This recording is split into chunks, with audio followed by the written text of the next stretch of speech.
Apple, iPhone, iPhone 10, iPhone 10s, the notch, which, I mean, it's just so commonplace. It's we're so aware of it now. Sort of started the notch trend, or at least was there at the forefront, popularized it.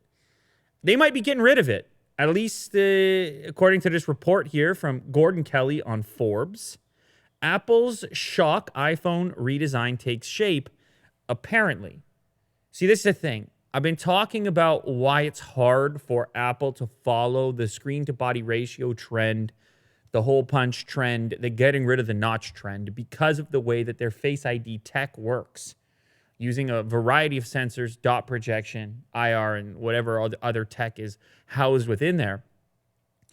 And because they got rid of any other form of authentication, it was like, I don't see how they're going to get rid of this notch, considering that Face ID is the only way into the modern iPhones since the iPhone 10. Well, according to this report here, Apple internally has figured out how to shrink those current necessary components for their form of Face ID, which, again, it's not just a simple camera. It's not just an, what do they call it? Optical image-based unlock. It's got more to it, three-dimensional sensors and so on. Apparently, they've taken what fit in that current generation notch, which by today's standards looks massive, comparatively speaking, compared to everything else that's on the market. Apparently, they took that down into something now that, based on these renders being showcased, is in the same kind of scale as what you've seen on recent Samsung devices, maybe even smaller if these renders are to be believed or if they're pointing into that direction. We have this upcoming Note series device, which has placed this small little hole punch supposedly into the center of the display, top center of the display, and it's completely circular.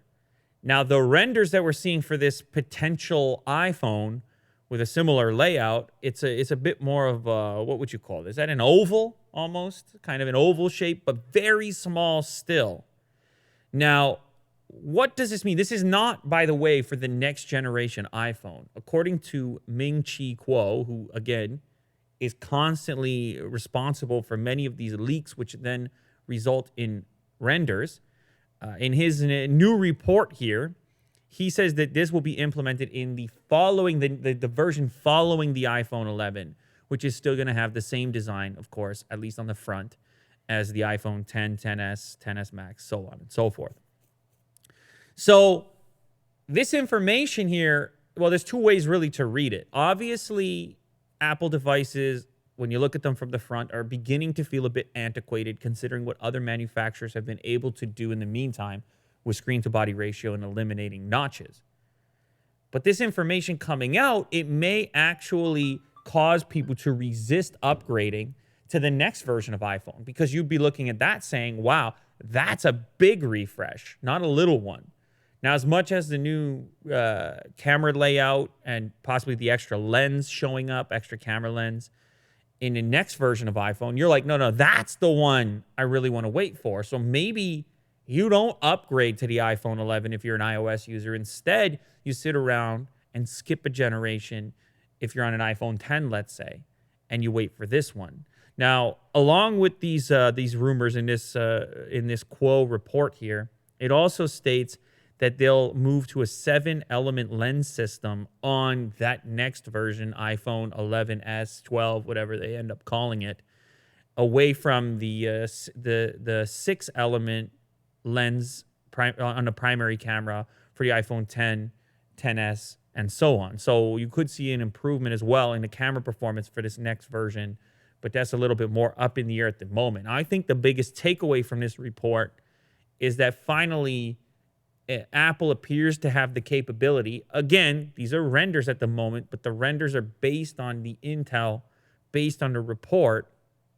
It appears that Apple will have the capability to put a phone out that actually feels like it kind of keeps up with the standards with what's going on in the Android space from a screen-to-body ratio perspective and a notch shrinkage perspective.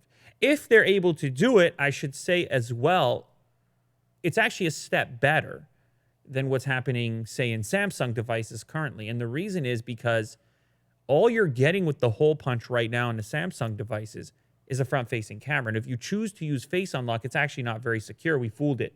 If you recall, we did a video fooling the Face Unlock that's strictly optical, strictly via the front-facing camera.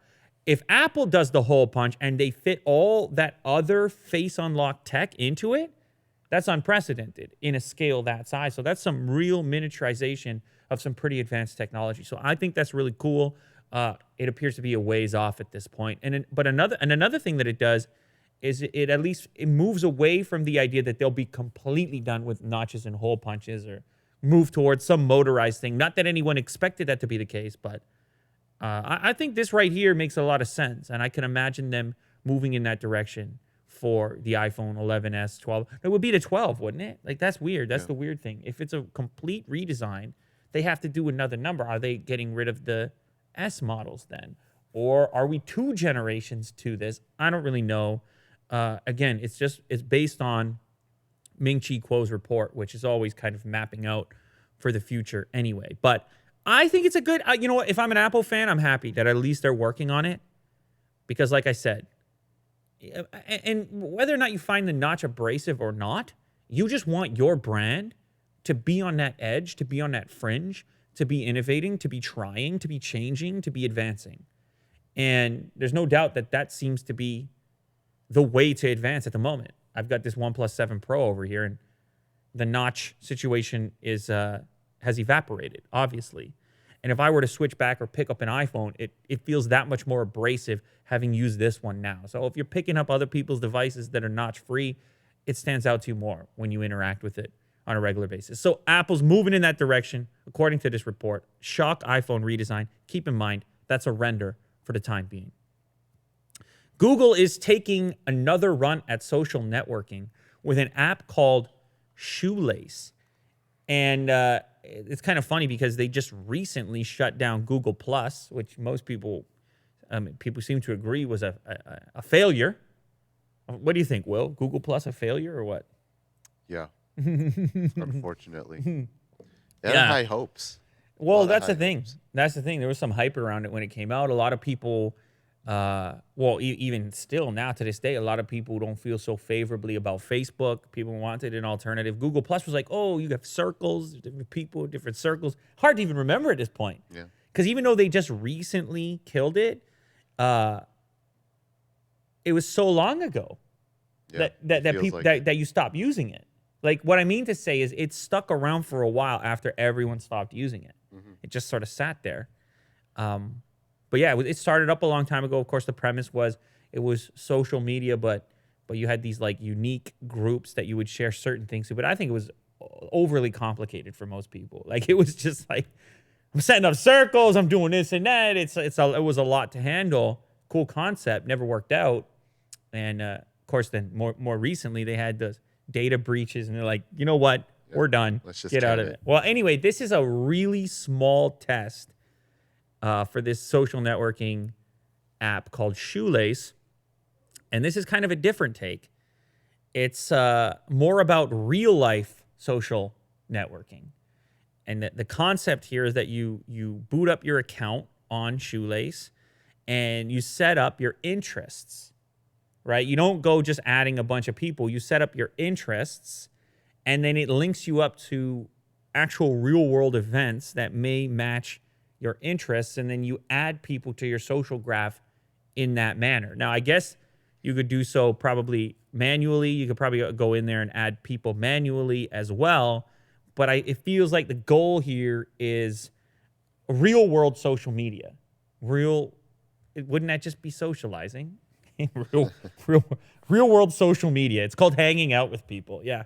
But anyhow, as people continue to manage their social circumstances, put their social criteria into calendars and so on, and email threads, and this is kind of the extension of that. You see, Will, you go on there, you find your crew. That's what it says. Meeting new people is more fun when you have more in common. So we make it easy to connect with others who have the same interests. Find your crew, Will. You understand? You go in there, You click dogs for sure because you got Otis over there. Yeah. You probably wouldn't. I don't know. You don't Dogs drink and wine. I don't think they come together. you don't drink wine, so you wouldn't put that. I do drink wine. Oh, you How do? dare you? Yeah. Oh, okay. So I you love put wine, and then you put art. And what else would you have on yours? I don't know. Game Well, of Thrones? definitely not running Not running. or tennis. Rock climbing. Don't you like to rock climb? Yeah. Okay, so time to time. anyway, so Will, he puts his thing and he finds his crew. And then what? And then is that it? Do we ever see you again? Or is it just you and your crew at that point? Yeah, probably with my crew. So anyway, that's how they plan to do it. It's a small little test at the moment. It's only in New York City. But many tech websites have picked up on this saying, well, that's probably a test to see how successful it is and if it's going to roll out into other cities and then expand from there. Now, it's worth noting there have been apps like this before. There's one apparently that Google was working on in 2011, Schemer, which is a terrible name, by the way, for an app like this. It was an experimental event organizing app that Google made in 2011. Then that was shut down 3 years later. One thing Google doesn't mind doing, shutting down apps that they don't like or that aren't working. They're like, all right, get rid of it. We'll start over, start fresh. I just kind of appreciate that. It's like you got no one to fold them, know when to hold them. What's the rest of that thing? There's one more thing. I don't know. Know when to go home. I don't know. Anyhow, okay, we're talking poker. I'm gonna get back to poker later on because I actually got a story relating to that. But I guess it's kind of cool. People are looking for things to do. They're sitting there in their condo and they're like, don't you think you gotta, if you're gonna use this app, you gotta be sitting there in your condo? Isn't that how you get started with this app? You're like, I'm just in this condo right now. I don't know what to do. There's easy yoga in 90 minutes. I'm gonna head down. I'm gonna find my crew. You see? I don't know, man. I mean, obviously you like to believe that people can do this stuff on their own, but like increasingly technology has kind of programmed us to manage things in this fashion. Much in the same way that people gravitate towards a text or a message instead of a phone call, or plan things out. Nothing is spontaneous anymore, or a lot less. I don't know. See, Will, you got the dog. You just head to the park.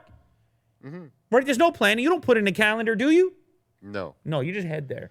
And then what? Did you find a crew yet?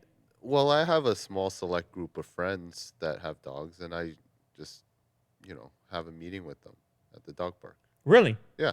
Is that your crew? Meetup.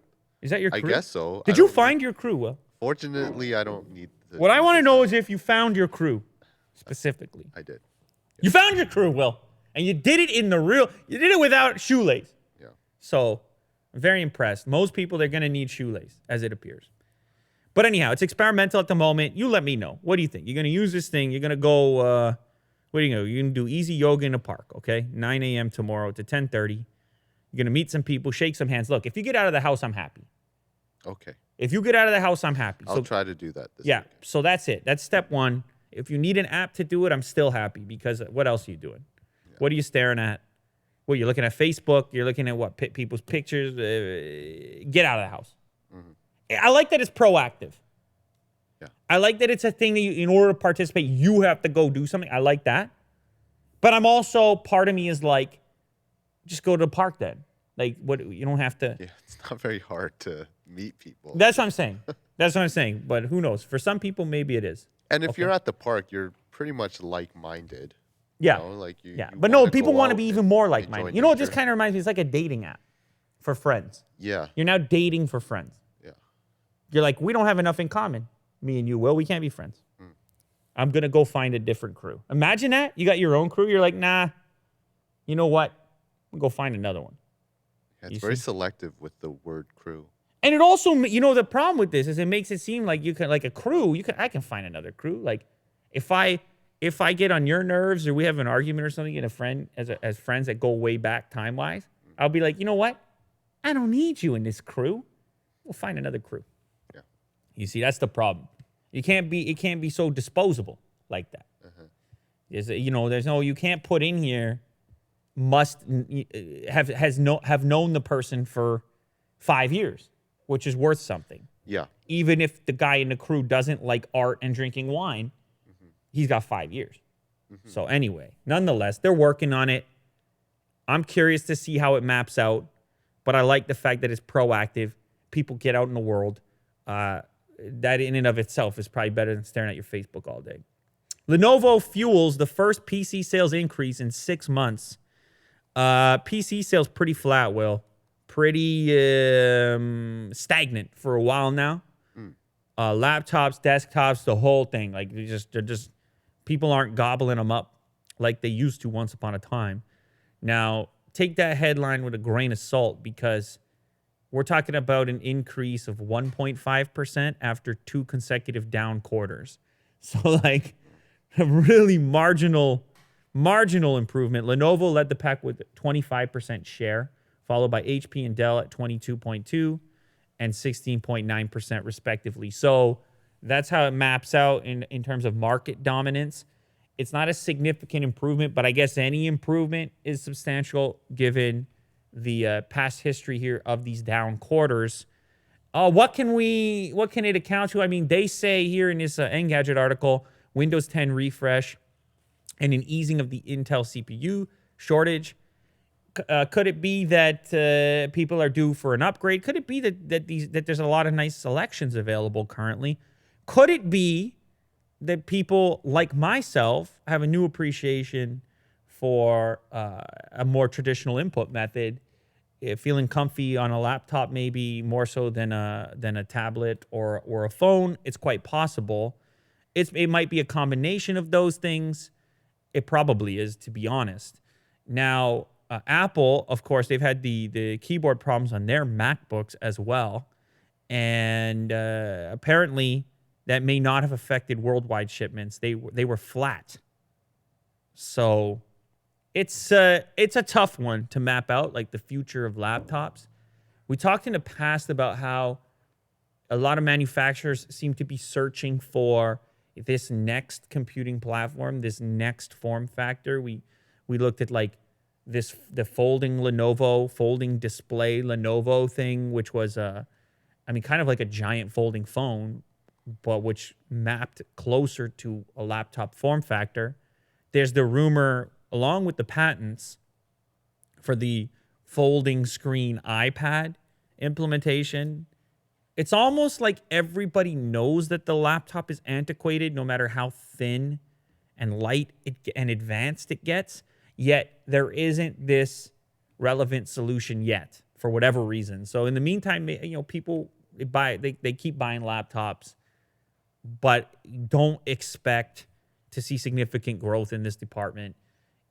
In fact, maybe expect the opposite, because those tariffs that keep coming up on this show could start to impact this marketplace as well. Lenovo being a brand, Chinese brand, and of course, pretty much every laptop having some degree of assembly or component aspect originating in China. We could see this number dip even further, and that marketplace take a hit. But what can I say? I've never been more into laptops personally.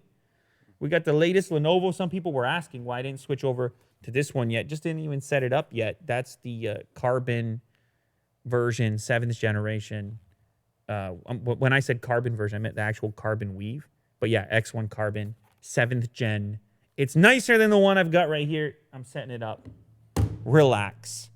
We're getting it booted up real soon. But anyway, tiny little sales improvement if you're a laptop fan. You can have a celebration. You can have a glass of wine. And you can find yourself a crew. What? YouTube Premium lets you save recent channel and topic videos for offline viewing. This is cool. Some of you don't know, some of you do. YouTube Premium lets you take content offline. You can download YouTube videos right within the app. And it took a lot of manual input to use this feature in the past. Like, you would have to know, okay, I'm going to be on an airplane without Wi-Fi, let's say. I'm going to go and download a lot of, some recent content from places, and you would have to kind of prepare in advance. And it would require a lot of input. This new feature here aims to take some of that away by letting you follow certain topics instead. Like there's some suggestions here, computer keyboards or a particular channel like Marquez is listed there. You could pick a channel or a topic, and then this thing would auto download and keep a certain amount of storage space loaded with offline content, kind of like how YouTube Music works. I believe Spotify has a similar feature, kind of like your offline mixtape, but for videos. Choose your favorite topics to download videos automatically. So it's in the background. When you have Wi-Fi, obviously, you wouldn't want to do this on mobile data, especially if you're not planning on watching it. But then when the trip pops up, you're late, you're searching for the luggage and so forth, you're not thinking about what content am I going to watch when I lose my connection up in the sky. Again, assuming you don't have Wi-Fi, or the Wi-Fi shoddy as well, and having it downloaded, of course, is going to work a lot more smoothly. Or you got like a cheap data plan, right? Like a mobile data plan, and you want to leverage your Wi-Fi connection you have at home. Get it all on there, similar to how podcast apps work this way as well. You download the content when you're on Wi-Fi, and then it's all loaded up and ready to go. I love this kind of passive functionality. You just don't even think about it. Set it and forget it, like they said with the Showtime rotisserie, okay? That's Ronco.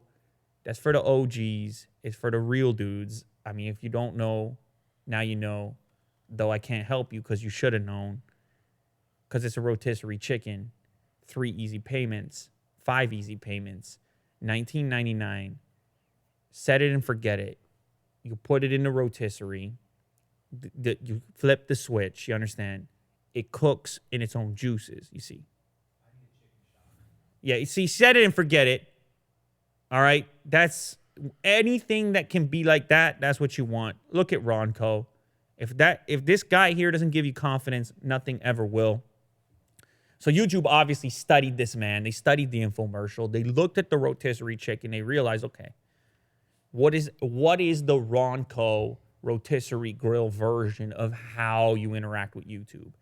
That's how the meeting went down, you see. I know. I got an inside scoop. Okay. And that's what led them here. Choose your favorite topics, and it will download automatically. Beautiful. That's the type of feature I want you working on YouTube. Of course, it's only for premium users. Keep that in mind. So I know most of you are not YouTube premium users, so you don't have this feature. But hey, I will tell you, if you do subscribe to YouTube Premium, it supports shows like this one. So it's not such a bad thing, and you skip the ads. And we keep doing it. Me and Willie do. We keep doing it, you know. And I can't speak for Willie do, but I'm happy about that. Yeah, I'm happy as well. Okay, so there it Kirk is. And Jack I don't know. It seemed hard for him to get it out over there. I don't know what's wrong with the guy. Took a while. Yeah. He thought about it. He's like, yeah, all right, I'm okay. I'll keep doing it. All right, fine. Fine, Lou. You got yourself a deal. New YouTube feature. Tesla semi prototype spotted on highway, maybe without a driver. Scary. This story posted on Electrek. They're always reporting on Tesla-related stuff. Look at that. Do you see a driver in there? I don't know. He could just be blocked by some type of reflection. I'm not really sure. But first of all, how cool do those Tesla semis look? Pretty cool. Second of all, they got to be testing some type of autopilot situation going on. I mean, all their cars have it. You assume that it's going to be in here as well. It's a bit swervy here. But would they be bold enough to send it out on the freeway without a human? Nah, I don't think so. I think that's unlikely. You probably just can't see the guy. But if you scroll down and play the clip, you tell me. Kirk's going to watch it as well. Tell me if there's a driver in there. What's your thoughts? Yes or no? Here's the clip. Plays back. Oh, yeah, you can see his glasses. Might have been an eyeball reflection there. Right at the very end, right there. Oh, yeah. Yeah. Okay, so there's a driver in there. So everyone wants to believe it's an autonomous semi out there, because there's something like imposing about that. It's one thing, it's a driverless sedan, but a driverless semi, that's like a futuristic horror movie, isn't it? Mm-hmm. Just going rampant on the streets. The driverless semi, So anyhow, apparently Tesla's kind of careful in how they're talking about the autonomy of their semi program, their transport trucks, because that's the topic that always comes up when you say, oh, they're going to displace jobs. Like, do you know how many people are employed as drivers? And so Tesla probably downplays it. They're like, no, our trucks are just cool. Don't worry about the self-driving part. But either way, people are obviously excited. It's an area ripe for disruption, not just consumer cars, but semis as well. And it'll be really interesting to see where this lines up. I know I've talked in the past, maybe not on this show, about how some big orders have already come in for these things, right? Like from some major players. So just from the emission standpoint with the electric vehicle, you know, these big rigs, there's got to be a lot of emissions coming out of there. So it's a futuristic thing to begin with. And you add in the potential autonomy, possibly them being safer, because, you know, they're out there on the roads, big time, Will. They're logging big miles or kilometers wherever you happen to live. And so that's pretty significant thing. And there's one in the real world, on the road. I think there's a driver, all right, regardless of what other people online seem to be talking about. But it's at least up for discussion, I'll say. Kirk's convinced. Are you 100%, Kirk? Are you willing to put it on the line? You're 100% that's a driver? 100? Okay, 100% has got a driver. Will he do? Yeah. 100% has got a driver. Okay, all right. So never mind. It was not spotted on a highway. That maybe without a driver. I don't know. I guess you could say about any. Does the truck behind have a driver? See, you don't even know. I feel like that's a driver, but anyway. Yeah. Futuristic semi-trucks. It's my post-apocalyptic horror movie set in a Blade Runner-esque in which it's not the robot overlords the way you imagine them, like humanoids. It's just giant, beastly, autonomous transport trucks you can't defend. With weapons? Yeah, of course. It's like, what is that? Or is that just Transformers? Did I just do Transformers? Okay, never mind. It's been done. Never mind. Superhuman AI crushes poker pros at 6-player Texas Hold'em. Actually, a really interesting story here on Gizmodo. So AI, they've been trying to program AI, right, to play all types of human games, and with increasing complexity, using the usual machine learning type stuff. StarCraft and Dota. StarCraft, Go before that, chess before that, and then they put it up against the elite professionals from the human race, and see how it fares. Texas Hold'em actually a lot more complicated than you might imagine. I don't know if you ever played poker before. Yes, I have. Why is that funny, man? I don't know. Some people I'm sure don't play poker. Just making sure, Will. Jeez, man. Because there's like a lot of. It's not. It's not the pathway towards success is not obvious, right? There's bluffing. That people don't always make the right plays. Yeah, there's creativity in it. And intuition. There's no way for the AI to know which cards are in people's hands and which ones are in the deck. There's no way for them to know. So there's sort of chance aspect and there's behavioral aspect, which makes this very difficult. Now, what they did is what they would typically do with an AI like this is it would originally train itself by playing itself a lot. And that's one thing AI can do that you can't do as a human. Or, I mean, it's very difficult to do, to just play hours on end. So I think, what was it? How long did this thing play? It played for some astronomical amount of time that it actually played against itself, learning the correct strategy. It was, where was it? It was like 10,000 hands? No, 10,000 hands, I think it actually played eventually against humans. But anyhow, it played a boatload. You see that, Will? Okay. It played a boatload of hands against itself, and then it saw what worked most frequently. Trillions of hands. Self-play in which it played against itself over trillions of hands. So now, what are you going to do? You're a human. What? You can't play trillions of hands. So it played trillions of hands, and it figured out which moves worked most consistently and how. And interestingly enough, it used a move called a donk bet. Do you know what that is, Will? You ever heard of that? I guess people who play online probably know this. This happens when a player matches the bet, but then starts the next round with a bet. So rather than raising, you just match the bet and then bet again, which is like, why didn't you just raise? Like, are you second guessing yourself? That's not a very strong move. So usually, I guess that's poker players who aren't strong players who do this kind of thing.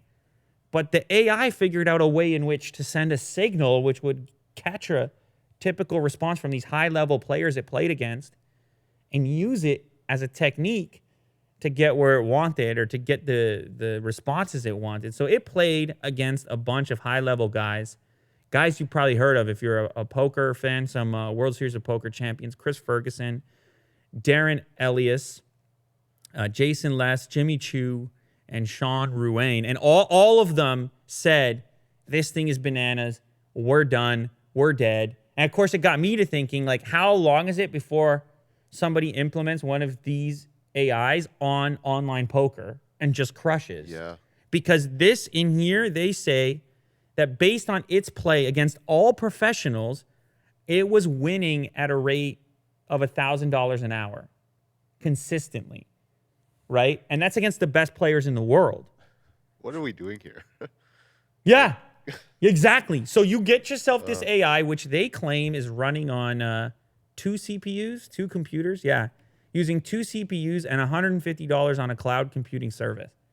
That's the overhead for this thing. Now imagine you throw that at Poker Stars or whatever against players who aren't even this good. Maybe it's doing $2,000 an hour. You just leave it running. Think about that for a second. It's better than Bitcoin. This is better than Bitcoin anyway. So a very complicated thing to program is called Pluribus. And it just showcases how in certain circumstances, I mean, these things are capable through self-play of achieving a data bank and a set of behaviors and essentially an experience set that a human would need a lifetime to achieve. Any human, no matter how good you are. And so you're starting to recognize that all these places that we look at human achievement and think like, wow, that's amazing. Maybe it's a golf swing, 10,000 hours to be an expert in something. It turns out for games like this, because of the nature of a computer, doesn't need to take a break, take a rest, doesn't need to eat a chicken burger, It just keeps going because it's programmed to do so, because it's told to do so. And humans just can't condense time like that in the same fashion. Yeah. And we have tendencies, by the way. The way we perceive risk and pride and weirdness. A lot of external forces to affecting emotional state. Emotions. What's going on back? It doesn't care. They're playing like a trillion hands while you're eating a chicken burger. Exactly. You're like, can we take a break? It's like, yeah, I'll just play a quick trillion. I'll just play a quick trillion while you break. I'll just get better. You understand? So you don't want to play this. You do not want to play Pluribus, Will. You're dead. You understand? What's up, Kurt? Yes. Yeah, but okay, so online poker, you don't see the other players, right? Predominantly, that's how people are playing poker, right? These days is online. And so you just have by the way, they weren't told who was who. It just had names. They didn't. Yeah, so they envisioned it like a human, and they could not map this thing. They couldn't predict it. It apparently, its inconsistency in play is part of the reason it was so successful. Because what good poker players do is they're like, I remember what he did when he had that particular hand. And so I'm going to back down now because those behaviors led to that outcome. You can't map this thing because it knows how to unmap itself to map you. And humans can't do that because the way we're programmed is like, if this thing worked, I'm going to note that. If this thing didn't, I'm going to note that. So its unpredictability was actually apparently it's a thing that these pro poker players try to do in their own game, is be unpredictable, but they can't help but fall back into certain patterns. And anyhow, so it's a message. It's much like the what was it, Dota, or which game was it or was it League of Legends? That what? What was the recent one that Google's AI was it StarCraft? No, there was one more recently than that. I saw a Dota one like a year ago. Okay, They so were playing anyway, one yeah, on one. these types of games that aren't zero sum, these types of games that is not like chess, for example, or Go, all the rules that can map out the whole path, start to finish the game, all the variables, and so on. These games like this, 6 players, unpredictability, not knowing all the rules, not knowing all the cards.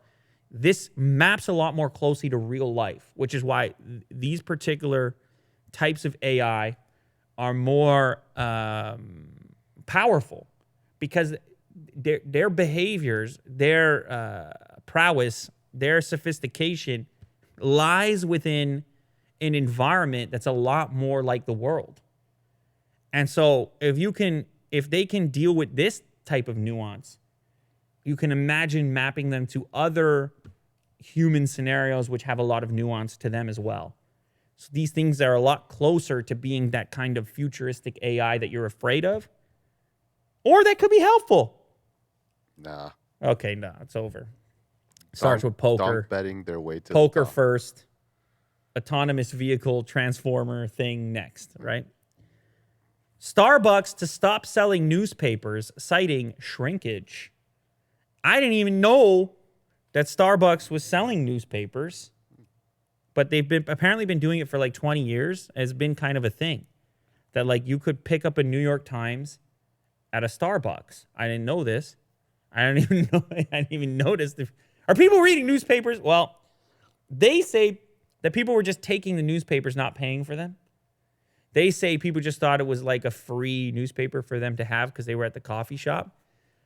I say it's just, what are we doing with newspapers in 2019? I say it's like, who's not looking at their phone or laptop? What do we got stacks of newspapers for? But anyhow, apparently they were still popular enough for people to steal because Starbucks cited shrinkage, which in retail terms, that term shrinkage implies just lost or shoplifted. That's what that, I didn't know that's what that meant, but they account for it at all kinds of retail businesses. They factor it in because it's an inevitability that certain items in a retail operation are going to go missing every year.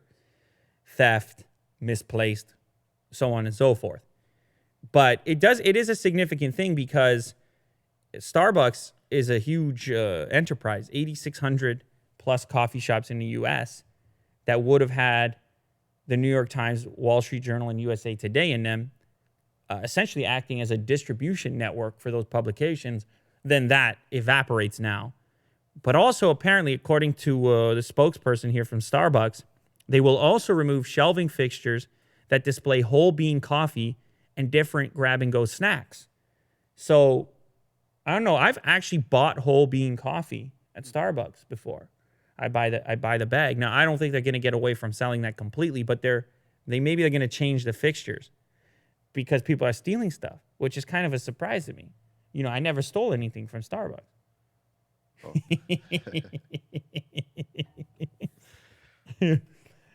Well, they're right there. Why does that feel funny to say? Like, of course I haven't, Yeah. but like, Yeah. obviously people are. Obviously people are. No, I never thought about it.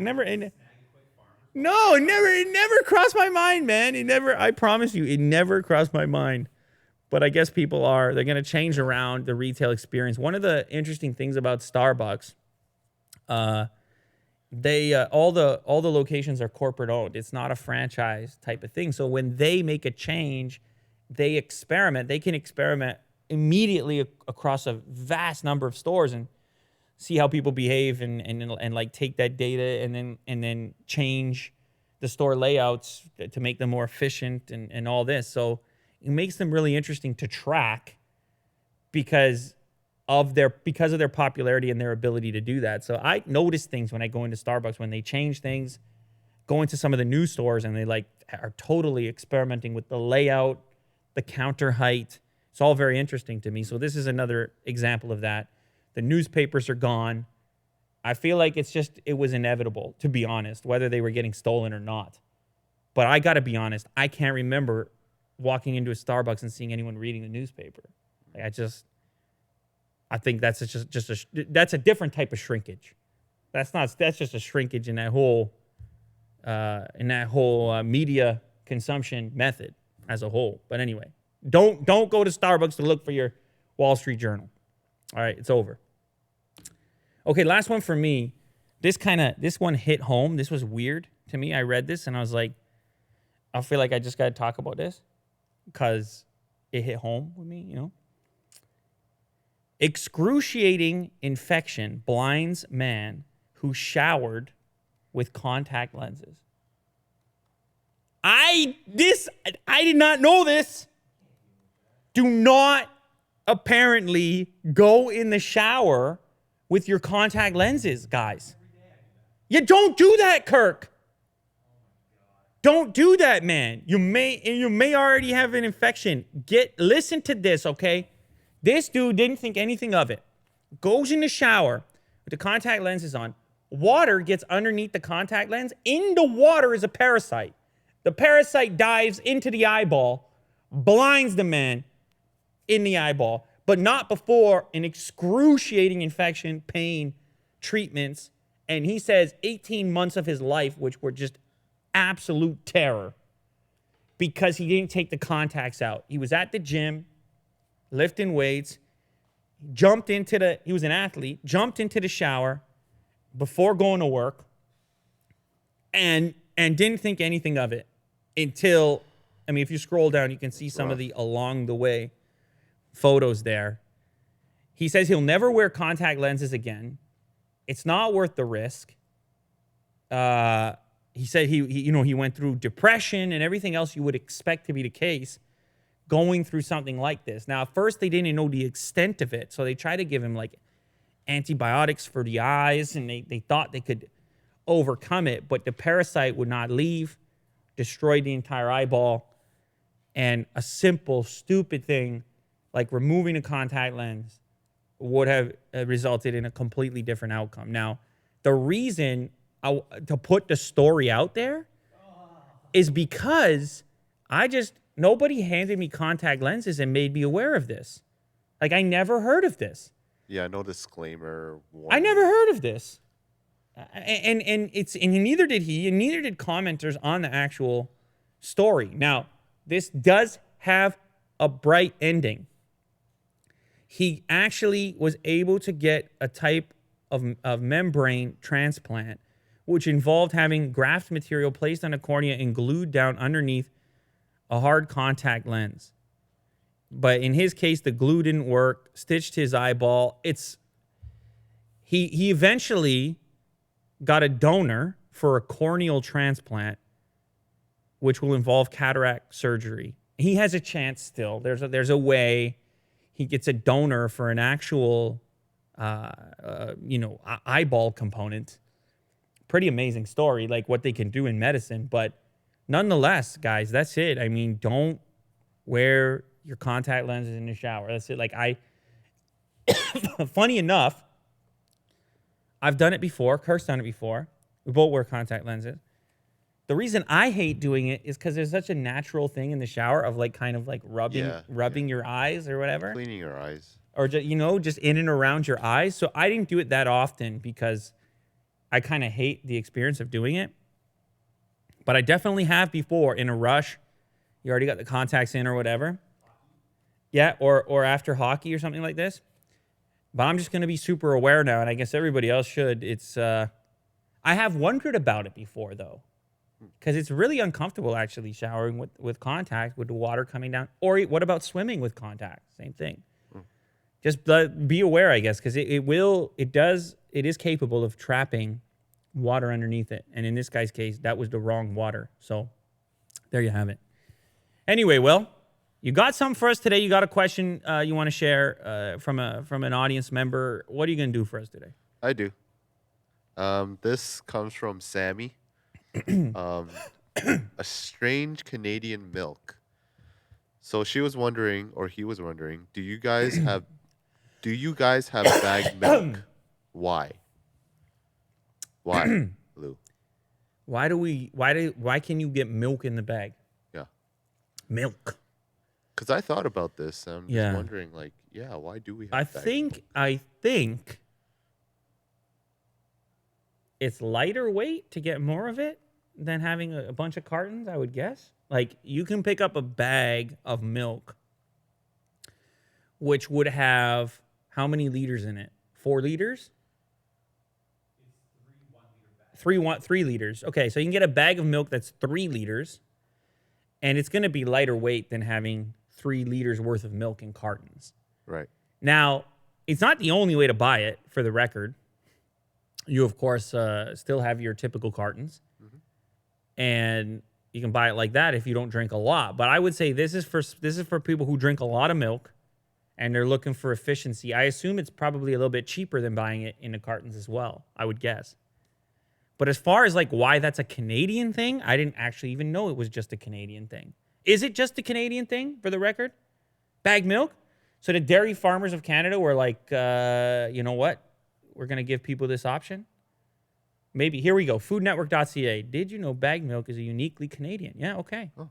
Oh, not the only ones in the world. Click on that, Will. Not the only ones in the world. It's since the 1970s, selling mainly in Ontario and Quebec and the Maritimes. Each package contains 3 unsealable plastic pouches filled with milk, equaling 4 liters, Kirk. I was right. It's 4 liters. So it's a lot of milk. And, oh, I see. So in the 60s, milk was in breakable glass bottles, which were heavy. And this was like a stopgap step, I guess, prior to cartons. And today, it's estimated that 75% to 80% of the milk sold in Ontario is bagged. And across Canada, 50%. And milk bags can be found in other countries such as South Africa, Argentina, Uruguay, Hungary, and China. So I don't buy milk in the bags. What about you guys? I buy the carton. I don't drink enough to justify the 4-liter purchase. I buy carton nowadays. But before it used to be what size carton are you buying? The biggest one, which is like what, a liter? 1.5, I think. 1.5? Something like that, yeah. So yeah, but I remember my family growing up, that's what we got right there. Yeah, exactly. And what you have to do is you take the bag of milk, you put it in this plastic container, which they also sell at the supermarket. You cut the tip of it off. Yep. And you pour it from the spout like that. But inevitably, if you pour too fast and the milk gets trapped in the top part and you go to put it back down, it spills all over the place. So you need to know your game when you come back from the pour, at least in the beginning. But it's definitely an efficient way to grab 4 liters of milk and bring it home. But I can understand it's a weird looking thing if you didn't grow up looking at that. It's like, wow, I got to have this separate container. And I got to drink a lot of milk. That's what you're thinking if you see this particular packaging, as far as I can tell. Hey, what about cutting the back end of the bag? To give it more flow? Yeah, the double cut. I mean, I don't buy bags, so I don't know. Would I consider it? Absolutely. The double cut. Cut the front and the back. That's like when you would buy apple juice in a large tin can.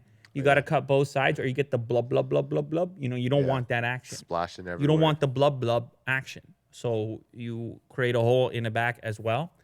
But one thing I will say that I did learn is that the people that cut the tip off, that little remaining piece of plastic, apparently a danger to young kids.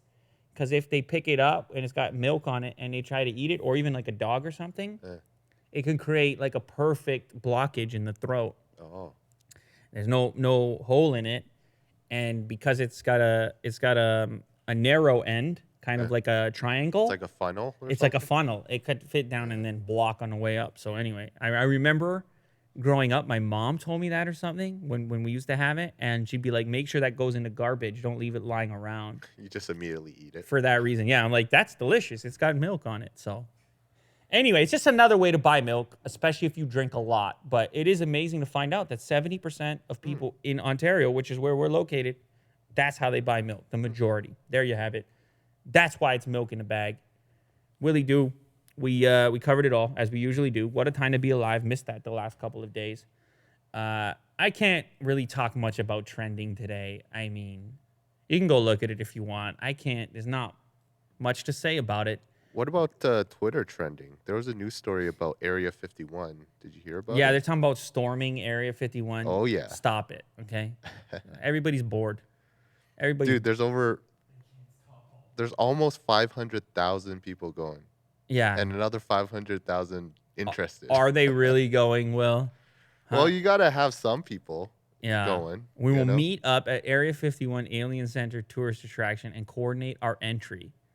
If we Naruto run, we can move faster than their bullets. Let's see them aliens. Okay, so it's obviously not real, Will. This is a scam. This is goofy. A lot of people going. This I is booked goofy. my flight already. I mean, people are bored. Come on. I mean, I guess it's fun, whatever. It's entertaining. But it's a lot more fun to sign up than to actually do it. You Of see this on course, of Facebook, you're like, course. ha ha ha ha. You know, it's one click. But going to Vegas, hopping in a car, heading to the desert, it's a military base, is it not? Yep. Yeah, okay. Good luck with all that. I will not be meeting you there. What did we learn today? Don't go to Area 51. Don't wear your contact lenses in the shower. That's for certain. Kirk, figure it out, dude. Figure it out, dude. You got to do something different because this man ain't happy. That's on this news story here.